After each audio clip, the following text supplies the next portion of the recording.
Olá, tudo bem? Olá pessoal do GPEC, Grêmio Espírita Perseverança e Caridade. Eu sou o professor Danilo Cruz, sou trabalhador do Centro Espírita Paulo e Estevão em Salvador, Bahia. E estamos aqui hoje para conversarmos um pouco sobre esperança e resignação. Mas antes de nosso bate-papo, eu peço que neste instante nós busquemos uma postura reflexiva, tomando consciência da nossa própria respiração, desacelerando gradativamente até que alcancemos uma postura mental compatível com a necessária prece, como só ocorrer em todo início de trabalho espírita. Buscando então o amparo do alto, percebemos a figura excelsa do Mestre Jesus nos amparando neste momento. Senhor Jesus, com os corações transbordando em gratidão, lhe pedimos auxílio neste instante, para nos tornarmos permeáveis à tua doce influência benfazeja. Abençoa-nos a todos e traz-nos as reflexões que irão nos inspirar a nossa mudança de comportamento. Que teu amor possa ser sentido por todos nós, agora e sempre. Que assim seja. Muito bem, maravilha estar aqui. Agradeço a oportunidade ao canal do GPEC para termos este instante de reflexão. Quando a gente fala em esperança e resignação, a primeira coisa que me vem à mente é o fato de que a palavra esperança está dentro do nome do Centro Espírita que a gente está atuando nesse exato momento. Então, a esperança, sem dúvida alguma, é uma das grandes virtudes que os seres humanos podem buscar e devem construir nas suas existências. Mas quando me vem à mente a palavra resignação, são tantas questões que surgem, que resignação dá margem para pensar. A primeira coisa que vem assim de cara é aquela mensagem do Espírito Lázaro, no capítulo 9 de O Evangelho segundo o Espiritismo, no item 8, quando ele diz que a esperança é o consentimento do coração, enquanto que a obediência é o consentimento da razão. Quantas vezes nós nos vemos em uma atitude de rebeldia, de desobediência e de falta de resignação?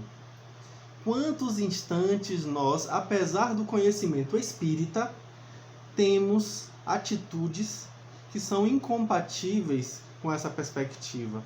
Porque se tem uma coisa que o Espiritismo nos lega, é uma visão aprofundada do futuro, uma perspectiva do que nos aguarda mais adiante. Joana de Ângeles brilhantemente nos diz que somos herdeiros da glória estelar, que estamos fadados à felicidade eterna. Então, com essa visão, com essa perspectiva, por que tanto titubeio, por que tanta claudicância, por que tanto vacilo nesse momento de provações que o planeta passa? Por que tantas inquietações, quando na verdade nós temos o convite para sermos firmes no nosso testemunho de que sabemos o que nos espera mais adiante? Nós sabemos que a vida não é isso aqui. A vida é muito mais, a vida é a vida eterna. E é o próprio Jesus que vem, a partir do seu próprio exemplo, mostrar que a vida continua. Jesus matou a morte. E a gente ainda assim, ainda com tantos exemplos que nos são legados por ele e por seus seguidores, mantemos uma atitude de inquietação, mantemos nossos vacilos, sem perceber que aí estão, na verdade, oportunidades de comprovar que aprendemos o que fomos solicitados a aprender. É o próprio Jesus que nos convida a carregar a nossa cruz e segui-lo. E na doutrina espírita a gente tem um repositório gigantesco de circunstâncias que vão nos suscitar a esperança e a resignação. Antes mesmo da doutrina espírita, antes mesmo da perspectiva do cristianismo, nós vamos encontrar no hinduísmo a visão de que é necessário entregar-se à vontade de Deus. No Bhagavad Gita, a gente vai ver a figura de Krishna orientando Arjuna, ou Arjuna, como queiram pronunciar, que é necessário sintonizar com a vontade maior, entrar em consonância. O que é isso senão a resignação? A gente vai perceber, por exemplo, também no budismo, o convite à não rebeldia, à não resistência. O Buda nos ensina o tempo inteiro a não resistir àquilo que é necessário para o nosso processo de iluminação pessoal. O próprio islamismo nos traz inúmeras circunstâncias interessantes. A palavra Islã significa literalmente submissão. Alguns vão traduzir como obediência e outros tantos vão colocar que é resignação. Exatamente a resignação que a gente ora analisa.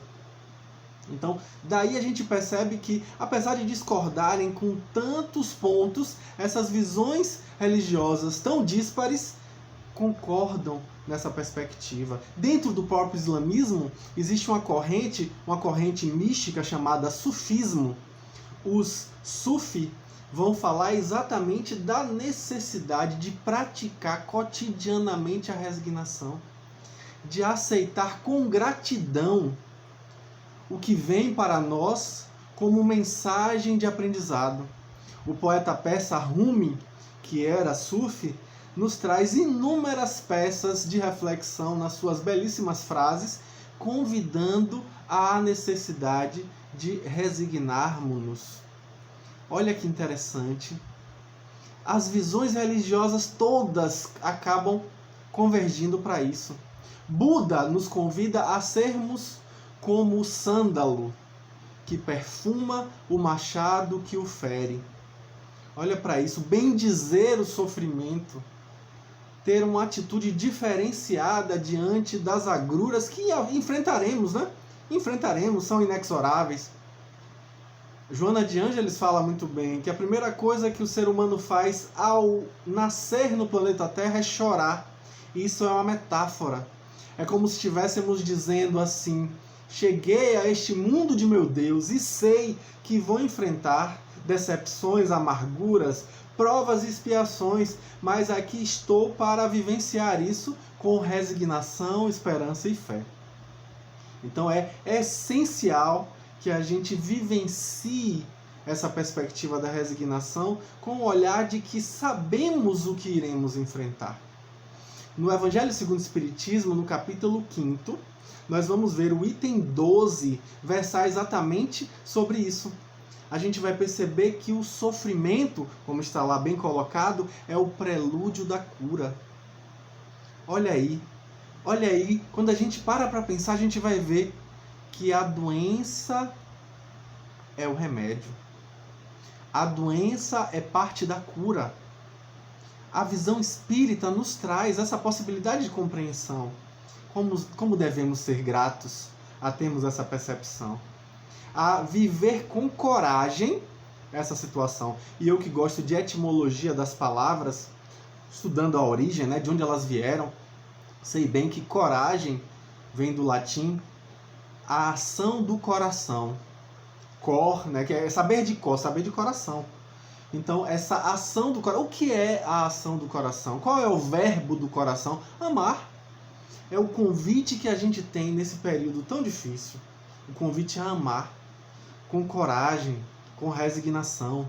A gente vai ver também que no capítulo 9 do Evangelho segundo o Espiritismo, no item de número 8, é preciso que a gente se assenhore do ensinamento que Jesus não cansa de nos dar, que é a questão da obediência e da resignação. É o próprio Lázaro que coloca dessa forma.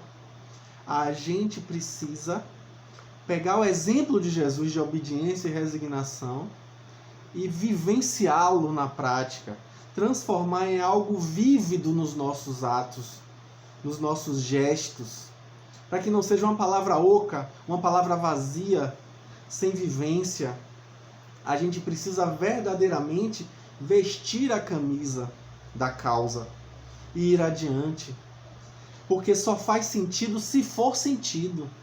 Se a gente não sente verdadeiramente, na nossa vivência, vai ser uma palavra vazia. Vai ser sem significado. Então é absolutamente imprescindível a gente perceber esse momento como um convite à realização do Cristo em nossas vidas.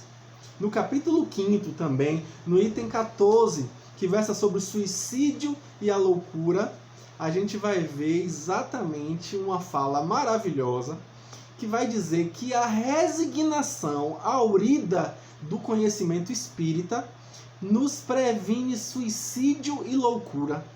Olha a resignação aí novamente.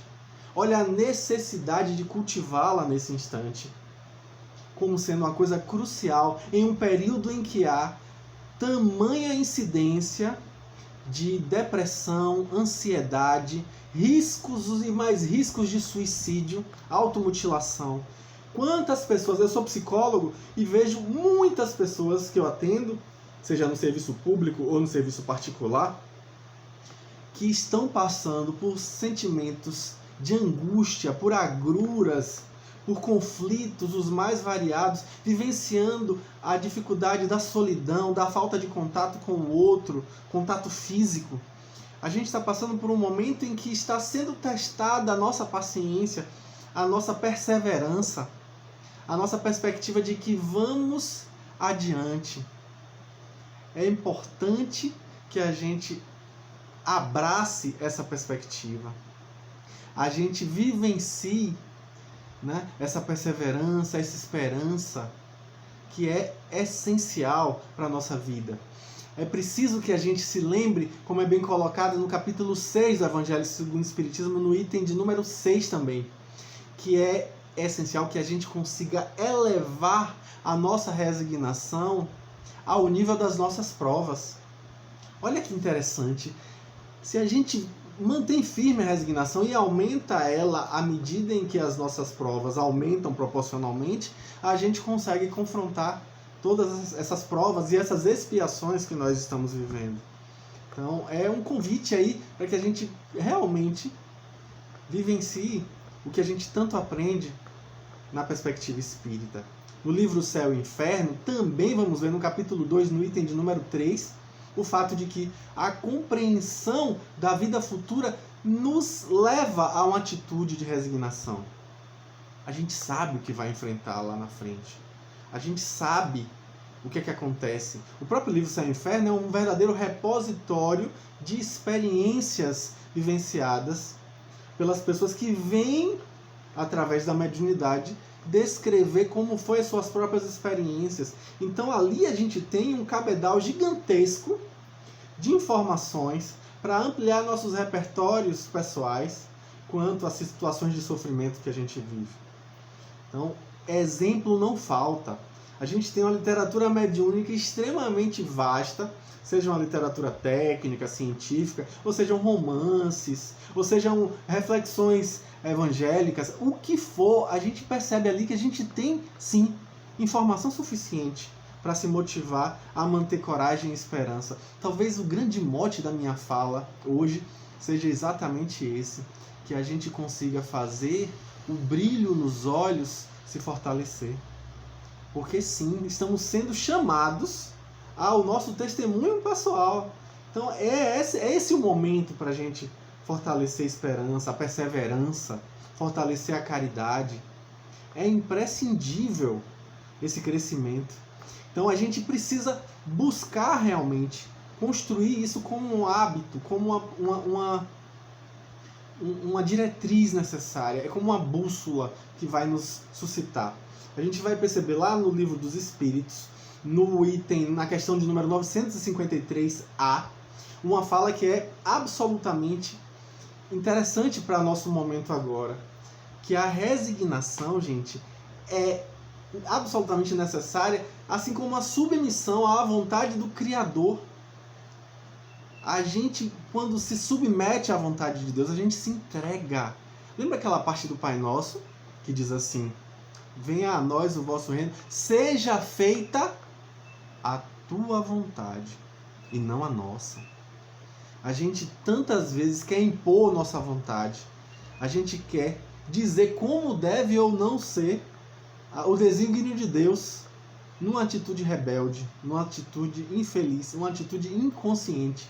Joana de Ângeles, em diversos dos seus textos, vai nos elucidar que a rebeldia é exatamente um grande propulsor para o sofrimento. Porque essa rebeldia implica em resistência. E se a gente resiste, é pior. Carl Gustav Jung, o psiquiatra suíço, criador da psicologia analítica, que a própria Joana de Ângeles coloca pelas mãos de Divaldo Franco, ser o escafandrista da alma humana. Eu adoro essa expressão, né? Eu sempre falo, porque eu acho brilhante essa visão de que ele mergulha no fundo do âmago do ser. Ele é o escafandrista da alma humana. Ele consegue ir no cerne da subjetividade humana. Ele diz assim: aquilo a que você resiste, persiste. Olha aí, hein? Resistência quer dizer mais sofrimento. Aí Carl Rogers vai falar que o paradoxo curioso é perceber que quando eu me aceito como sou, então eu mudo. Ou seja, quando eu paro de resistir a mim, quando eu paro de me olhar com ojeriza, com nojo, com repulsa, eu passo a usar aquela energia que eu estava usando contra mim mesmo em prol de uma modificação. Aquela energia que estava sendo mal utilizada vai ser usada em prol da transformação, em prol da mudança. Eu vou experimentar novos modos de existir, novas perspectivas.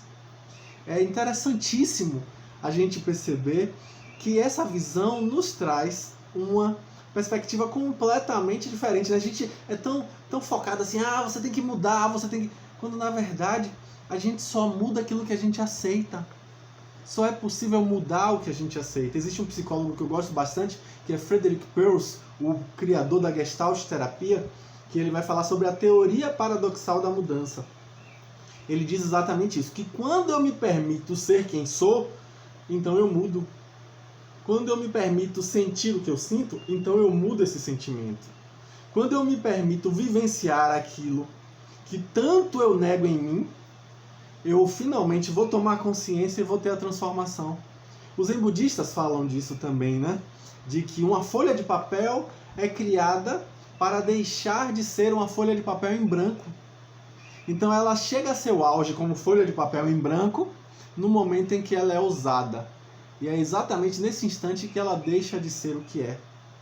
É esse o convite. É o próprio Jesus que também fala de uma forma brilhante, numa das frases mais lindas, na minha opinião pessoal, dos evangelhos. Quando um grão de trigo, caindo por terra, não morre, fica sozinho. Porém, se morre, produz muito fruto. Olha que lindo, hein? O convite aí à transformação, o convite à entrega, o convite à dedicação perante a causa. Né? É exatamente nesse momento em que a gente está sendo convidado a deixar de ser o que é para ser mais. É o que Viktor Frankl chama de autotranscendência. Enquanto outros psicólogos falavam sobre autorrealização, a exemplo de Maslow, ou o Carl Rogers, que chamava de autoatualização, mas era a mesma coisa, Frankl chamou de autotranscendência. Não é só se autorrealizar, é transcender a si mesmo e ser mais. Olha que interessante. Ser mais do que o que se é. É essa transcendência que somos convidados a vivenciar. O próprio Maslow, no final da vida, rever seus posicionamentos, inclui na pirâmide de necessidades básicas a autotranscendência. Felizmente a gente ainda vê aquele parâmetro que ele usou da primeira versão da pirâmide, que são 5 níveis apenas, né? Necessidades fisiológicas, necessidade de segurança, necessidade de estima, necessidade de amor e pertencimento antes da de estima, na verdade, aí a de estima, e depois a autorrealização. Pois bem, ele incluiu mais, ele incluiu acima da de estima necessidades cognitivas, depois necessidades estéticas, e acima da autorrealização, necessidade de autotranscendência. É exatamente isso, é ser mais, é ser por uma causa, é conseguir fazer com que essa causa viva através da gente. É aquela fala de Paulo de Tarso, quando ele diz assim: já não sou eu quem vive, mas o Cristo que vive em mim. Olha isso, hein? É conseguir transcender a si. Ou o próprio Cristo, quando ele fala: eu e o Pai somos um. É essa identificação com o cosmo, essa identificação com o universo. É sentir-se um com algo maior, com a causa maior. De vez em quando eu falo disso nos centros espíritas, né? Algumas pessoas estão mais alinhadas à casa espírita do que à causa espírita. É preciso que a gente se alinhe com o que é mais importante, que é a causa. É óbvio que essa causa se manifesta através de uma casa. E claro, a casa é absolutamente essencial, mas a causa está acima. Então é preciso que a gente verdadeiramente vivencie uma causa para a nossa existência. O próprio Viktor Frankl, pai da logoterapia, percebeu isso na prática, na sua vivência pessoal. A história de vida dele é extremamente intensa, porque ele trabalhava como psiquiatra junto a pessoas que haviam tentado suicídio. E aí, na ousadia dele, eu não recomendo que ninguém faça isso, ele perguntava às pessoas que haviam tentado suicídio por que não tentar de novo. Aí as pessoas ficavam chocadas com aquela pergunta, mas acabavam dizendo: ah, mas e minha mãe? Ah, mas e meu filho? E como é que vai ser na minha empresa, meus funcionários? Como é que vai ser tal situação? Ou seja, ele pegava aquela resposta e focava: essa é a causa pela qual vale a pena viver. E aí desenvolvia essa perspectiva, buscava realmente estimular na pessoa aquela vivência daquilo como uma causa. Isso é logoterapia. Logoterapia é terapia através do sentido existencial. Aí ele, sendo judeu, na cidade de Viena, foi capturado pelo regime nazista e passou por alguns campos de concentração. E talvez é bom lembrar o pior de todos, né? O de Auschwitz, onde ele foi médico, lá colocado para atender os seus próprios colegas judeus. E ele, percebendo que as pessoas, quando não tinham uma causa pela qual viver, terminavam por deprimir, terminavam por um certo esmorecimento e adoeciam, e por adoecerem não eram mais úteis ao trabalho, e por isso eram lançados no campo na câmara de gás. E aí o que acontecia? Todos morreram.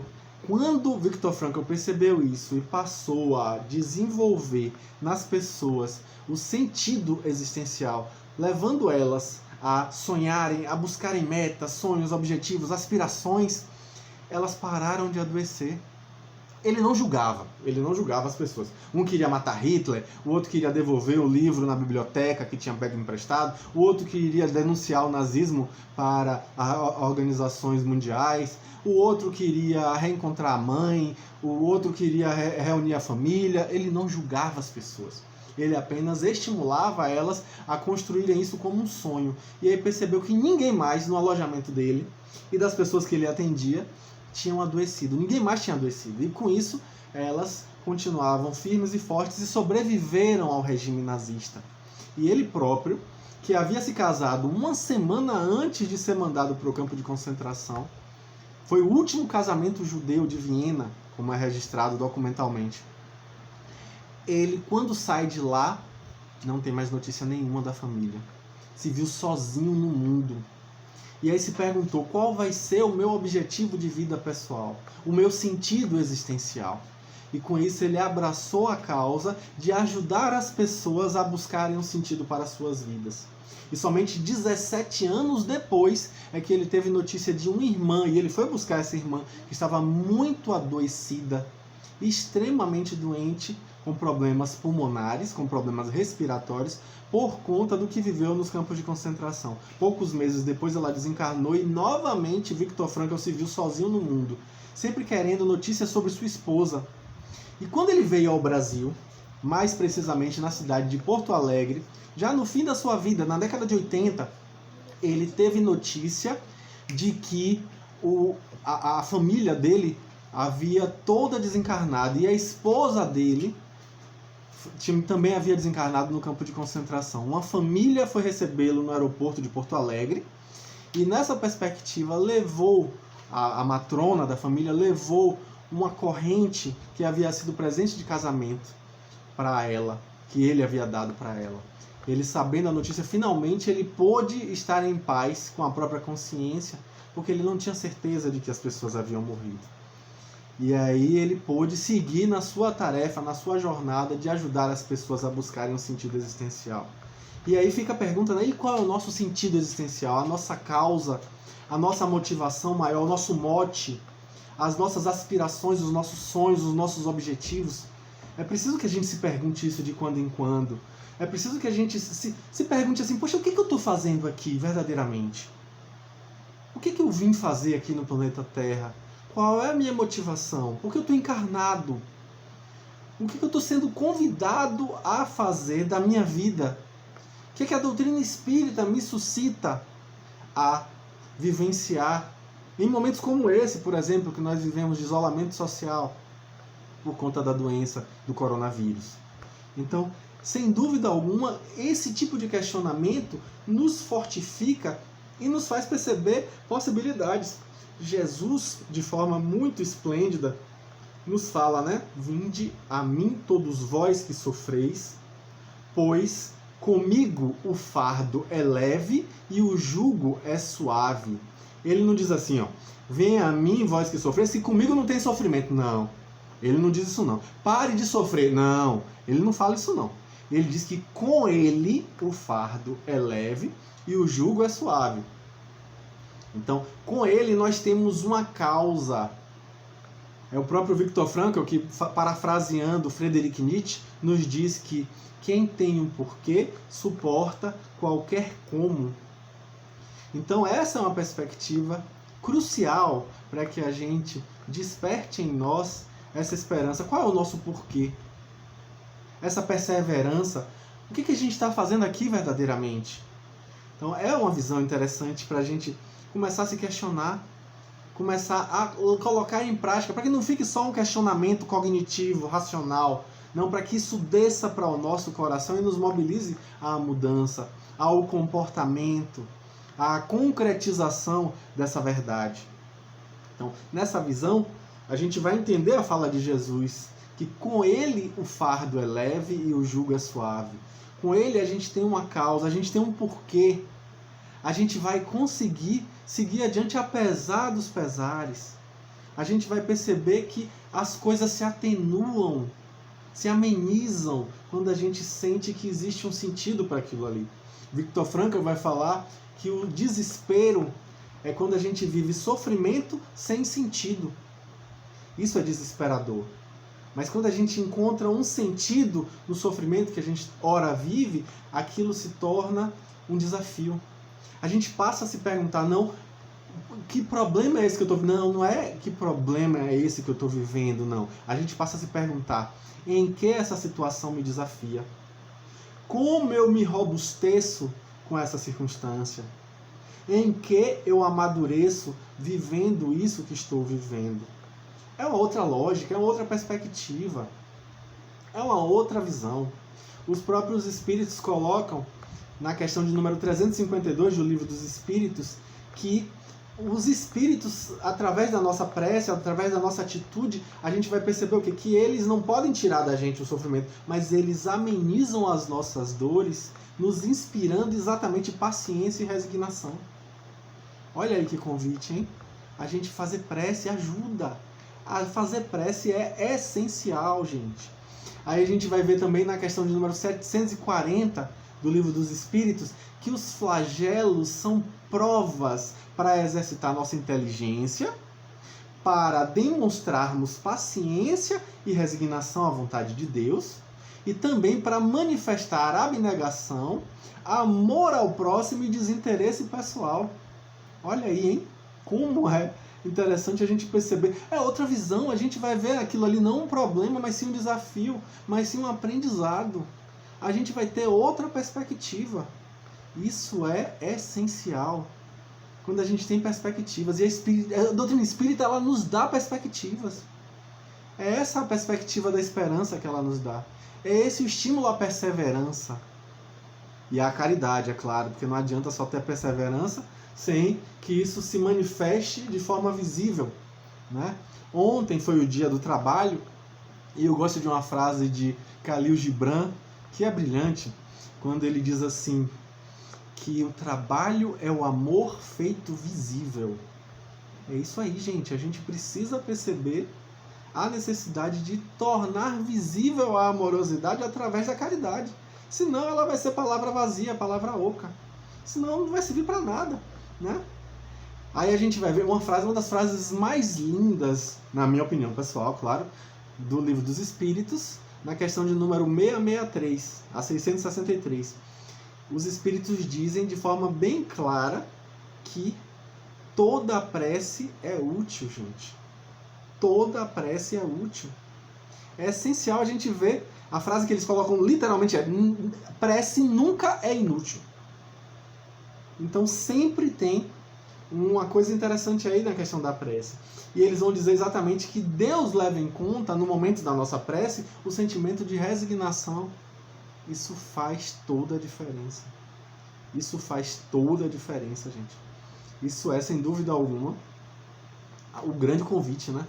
No Evangelho segundo o Espiritismo, no capítulo 13, no item 17, a gente também vai ver, também vai abrir extremamente profundos os aprendizados que a gente pega no Evangelho, né? O Evangelho segundo o Espiritismo é um repositório de inspiração para a nossa vida. E não é à toa que os Espíritos falam da necessidade de fazer o culto ao Evangelho no lar, né? Fazer o estudo, eu gosto até da palavra estudo, eu gosto mais dessa palavra, ao Evangelho no lar.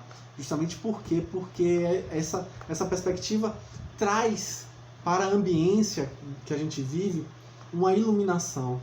O espírito Meimei também tem uma frase que eu acho lindíssima. Ela diz assim: bendita é a crença que luariza de esperança a noite escura da existência. Olha que perspectiva linda, né?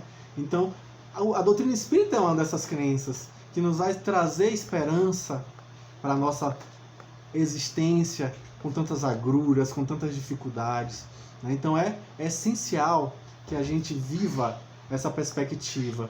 Na Revista Espírita de dezembro de 1864, a gente vai ver também que a doutrina espírita acalma as dores, consola os aflitos, dá coragem, dá resignação e dá esperança.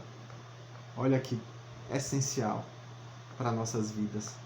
A doutrina espírita, sem dúvida alguma, é um grande convite para a cristianização do mundo.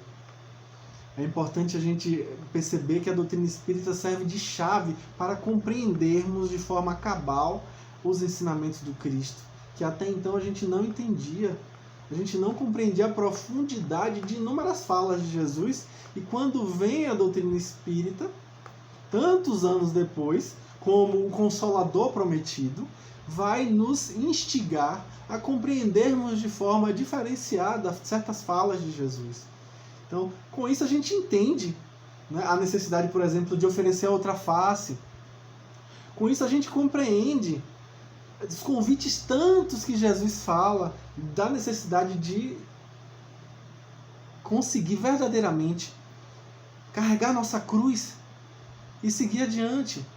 Então é essencial, gente, é essencial que a gente perceba que a doutrina espírita é o que a gente precisa. Raul Teixeira, José Raul Teixeira, o médium de Niterói, traz de forma brilhante, né, que nós espíritas precisamos demonstrar muita gratidão ao fato de sermos espíritas, porque grande parte de nós estamos vivenciando essa doutrina libertadora de consciências porque não demos certo nas outras perspectivas religiosas. Porque falhamos nos outros percalços existenciais com visões religiosas diferentes. Então agora estamos tendo a chance de vivenciarmos a razão, né, a fé raciocinada, e com isso, quem sabe, verdadeiramente nos alinharmos à vontade do mais alto. Olha aí, hein? É uma chance que a gente está tendo, hein? Precisamos vestir nossa roupa de sapo e começar a dar nossos pulos, né? Porque, sem dúvida alguma, é uma chance ímpar. estamos tendo aí a chance de ver se muda pelo raciocínio, porque pelas outras visões não mudamos. Então é crucial que a gente resgate isso, né? Que a gente pare de ter rebeldia. Como eu disse, né, Joana coloca a rebeldia como um intensificador que vai piorar o sofrimento. Então, quanto mais a gente resiste, é pior. Emmanuel também coloca de forma brilhante a questão da aceitação. Olha aí a aceitação como sendo um dos sinônimos de resignação, né? É preciso que a gente aceite. Aliás, frase de núcleo pobre de novela: aceita que dói menos. Pois bem, não tem uma frase tão verdadeira quanto essa na mídia, né? Ultimamente, justamente porque a gente está num momento em que precisa vivenciar a aceitação. Mas aí é importante a gente fazer a diferenciação, tá, gente? É importantíssimo, porque Herculano Pires, ele coloca de forma brilhante que existe uma diferença grave entre resignação e conformismo. São duas coisas diferentes, tá?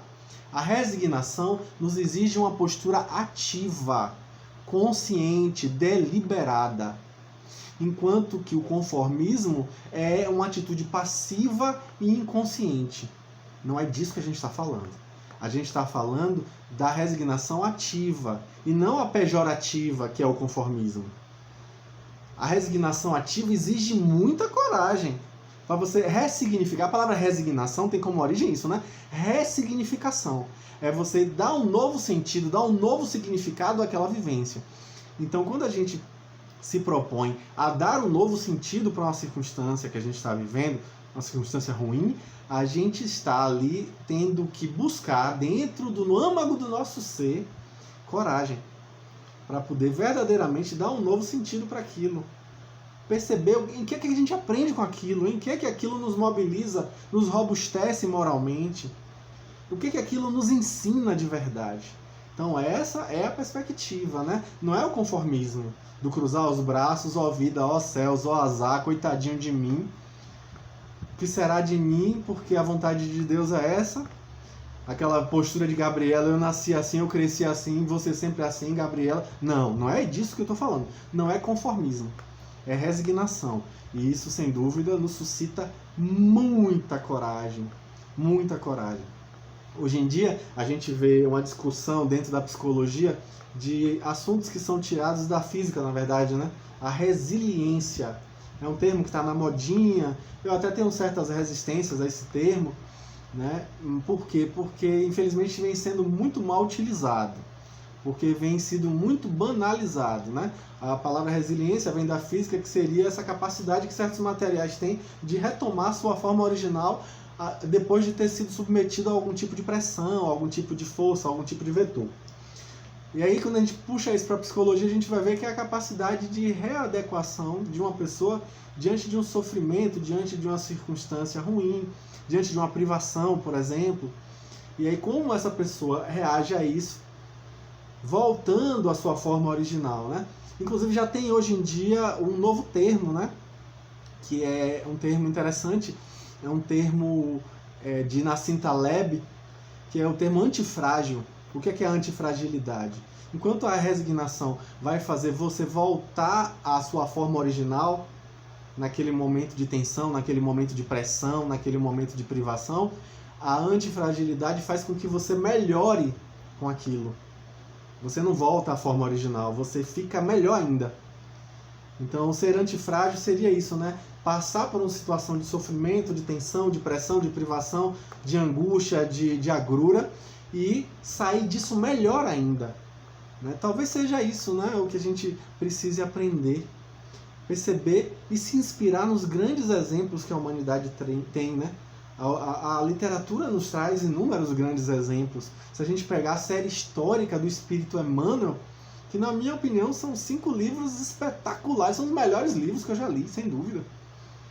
Paulo e Estevão, há 2000 anos, 50 anos depois, Ave Cristo, Renúncia, são livros esplêndidos que mostram na prática isso, de que a gente melhora se a gente tiver uma perspectiva de aprendizado. Porque se a gente não tiver, infelizmente a gente vai precisar repetir aquela experiência, porque na escola da vida, quem não aprende precisa repetir. Né? A gente muitas vezes presos a uma compulsão à repetição, como chama Freud, né? No seu texto Recordar, Repetir, Elaborar. A gente infelizmente não vivencia a consciência daquilo, e porque não nos conscientizamos ainda, não aprendemos ainda sobre aquilo, precisa repetir, repetir, repetir, repetir. Então o convite é que a gente consiga abraçar o aprendizado, perceber que aprender é absolutamente essencial e a gente está aqui para isso. Então minha mensagem para esse momento é essa, né? E que a gente consiga fortalecer nossa esperança, fortalecer a perseverança, né? Que dá nome à casa, fortalecer a caridade, e nessa perspectiva consigamos verdadeiramente ser contados como discípulos de Jesus. Possamos ser médiuns do amor de Deus na terra. Com isso, sem dúvida alguma, deixaremos nossa diferença. A nossa vida não será em vão. Terá um significado e com certeza há de inspirar outros a buscarem também essa vivência, essa resignação, essa esperança. Que as bênçãos do Mestre Jesus acolham em nossos corações os sinceros propósitos que agora abraçamos de sermos pessoas melhores diante dos desafios que somos chamados a viver. Esperança, gente.